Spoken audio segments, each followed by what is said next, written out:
আমি আজকে একটা জিনিস লিখেছি, আমার মনে থাকে না ভালো, এই জন্য আমি লিখে রেখেছি। আমি পড়ে তোমাদেরকে শোনাই। ইউনিভার্সাল কিছু কিছু ল আছে, এটা প্রত্যেকের ক্ষেত্রেই প্রায় সমান চলে। এমনকি প্রকৃতিতে যেভাবে আবহাওয়া চলে, ওই একইভাবে মানুষের মনও চলে। গরমের সময়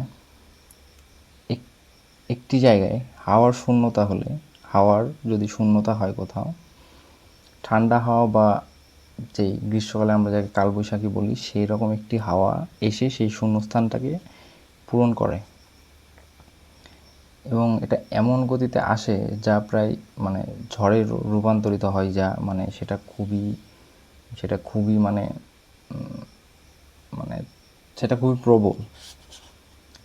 এবার আমরা যদি এটাকে লাইফের মধ্যে নিয়ে আসি, তাহলে তেমনভাবেই যারা মহিলারা আছেন, এনারা কোনো কিছু না করেই জাস্ট তারা কিছুই করবে না, না করে তারা পুরুষকে তাদের দিকে আকৃষ্ট করতে পারে।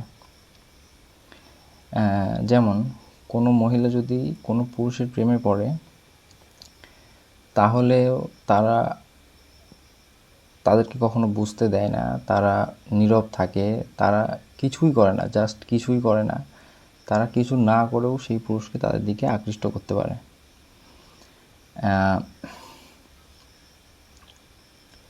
আর বলা তো অনেক দূরের কথা, তারা এটাকে বুঝতেও দেয় না কখনো।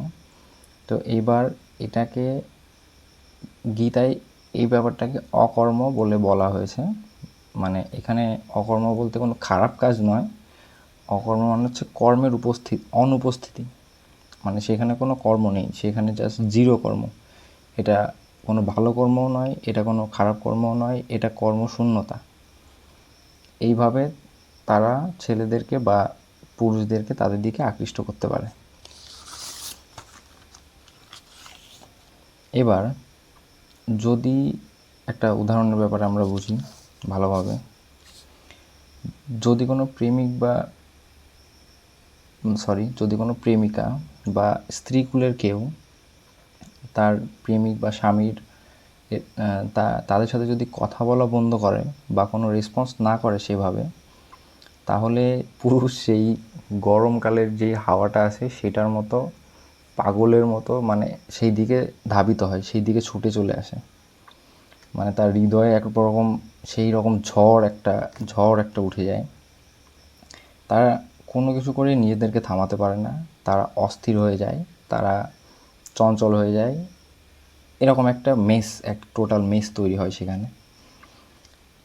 এটা হচ্ছে প্রবলেম, এই চঞ্চলতা, এইটা হচ্ছে প্রবলেম। এবার অন্যরা শুধু হয় প্রবলেমের কথা বলেই হয়তো থেমে যায়। আমি সলিউশন দিচ্ছি। এই সলিউশন হচ্ছে, এবার ছেলেরা সাধারণত একটু গাধা প্রকৃতির হয়, ঠিক আছে? তারা মেয়েদের মনের ব্যাপারে অত ভালো তাদের কোনো ছেলেরই কখনো কোনো আইডিয়া থাকে না। ছেলেদের জন্য আমার একটা উপদেশ, তোমরা এটাকে উপদেশ হিসেবেই নেবে, যে যেই হাওয়াটার কথা আমি বললাম, তোমরা সেই হাওয়ার মতোই দৌড়ো। তোমরা তাকে ম্যানেজ করার জন্য, যাকে বলে আমরা বাংলায় চলিত বাংলায় যেটা বলি ম্যানেজ করার জন্য, তুমি সেই পাগল হাওয়ার মতোই দৌড়াও। তুমি সেই ফ্লো অনুযায়ী তোমার যেদিকে মন টানছে, যেদিকে তুমি সেদিকেই যাও, অবশ্যই যাও। তাকে ম্যানেজ করার জন্য এগিয়ে তাকে অ্যাপ্রোচ করার জন্য, তাকে মানানোর জন্য তুমি সেদিকেই খুব যেভাবে সাধারণত মানুষ যায় সেভাবেই এগিয়ে যাও। কিন্তু একটা জিনিস খুব ভালো করে মাথায় রাখবে, তুমি এই শরীর নও। তুমি এই শরীর নও, কারণ আমি যদি এই হাতটা কেটে এখানে রাখি, তাহলে এই হাতটা কিন্তু আর আমি থাকবো না। এই হাতটা কিন্তু আমার তখন এটা তখন অন্য হয়ে যায়। তাহলে আমি তো আছি কিন্তু আমার হাত নেই, অথচ হাত আমার সাথে যতক্ষণ যুক্ত আছে এটা আমার। যখন এটা আমার থেকে বাইরে যাচ্ছে তখন এটা আমার না, তার এটা আসলেই আমার না। তো এইবার কথা হচ্ছে, তুমি এই শরীর নও। তো তুমি সেটাকে শুধু সাক্ষী হয়ে দেখতে থাকো, যে তুমি যাচ্ছ, তুমি ওদিকে দৌড়ে যাচ্ছ। তুমি এটা দেখো যে তোমার যে বুদ্ধি আছে, তোমার যে বুদ্ধিটা সেদিকে দৌড়ে যাচ্ছে, তুমি সেটা লক্ষ্য করো, কিন্তু কিছু বলো না, কোনো বাধা দিও না, শুধু সেটাকে দেখতে থাকো। এই সম্পূর্ণ ব্যাপারটাতে তুমি শান্ত থাকো। তুমি জাস্ট তুমি জাস্ট কাম থাকো। তুমি এগিয়ে যাও, কিন্তু তুমি এগিয়ে যেও না, মানে আমি বলতে চাচ্ছি তুমি ওই শরীরটা যেহেতু নও, তুমি যেহেতু অন্য একটা কিছু, সেই অন্য একটা কিছু যে সেটাকে শান্ত থাকতে দাও।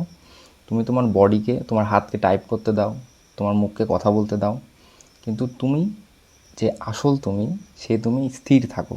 সেই তুমি কোনো, মানে তোমার যাতে কোনো যায় না আসে। এবার তুমি বলতে পারো যে এটাকে তো অভিনয়ের মতো শোনাচ্ছে। এইখানে সবাই অভিনয় করে। এইখানে টিকে থাকতে গেলে মানুষের, প্রত্যেকটা মানুষের সাথে অভিনয় করেই চলে। প্রত্যেকটা সম্পর্কে রিয়েল ইন্টারেস্টের কথা যদি তোমরা আলোচনা করে কখনো বের করতে পারো, তাহলে সেই ইন্টারেস্টটা শুনে তোমাদের মোটেও তখন ভালো লাগবে না। তো এইখানে সবাই অভিনয়ের উপরেই চলছে। তুমি এটাকে অভিনয় হিসেবেই ধরো। যতক্ষণ না তুমি নিজেকে জানতে পারছো, যতক্ষণ না তুমি তোমার ব্যাপারে সম্পূর্ণ জানতে পারছো, ততক্ষণ তোমার এটা অভিনয় মনে হবে। কিন্তু তুমি যখন তোমার ব্যাপারে সম্পূর্ণ জানবে, তখন তোমার, আমার মনে হয় না যে তখন তোমার অভিনয় মনে হবে। কিন্তু আপাতত তুমি এটাকে অভিনয় হিসেবেই নাও। এতে তোমার সেলফ কন্ট্রোল ভালো হবে এবং তুমি সেই সিচুয়েশনটা ভালো করে হ্যান্ডেল করতে পারবে। এটাই বলার ছিল আপাতত। ভালো থাকো, বাই।